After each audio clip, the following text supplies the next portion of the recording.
তো গাইস আমি কিভাবে একটা টাওয়ার খেলবো রোবলক্স দেখেন।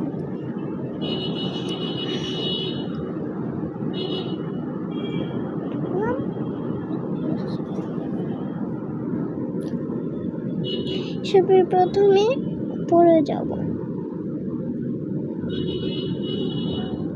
পড়ে যাইতেছি। এটা আমার ক্যারেক্টার, রোবক্স নাই, গরিব, সমস্যা না, রোবক্স কিনবো। এই যে এখান থেকে যাব,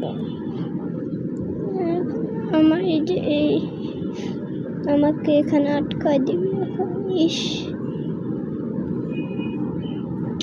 এই যে আটকায় দিল আমাকে, একটা আমার মতন দেখতেছে, আমার করে দিছে।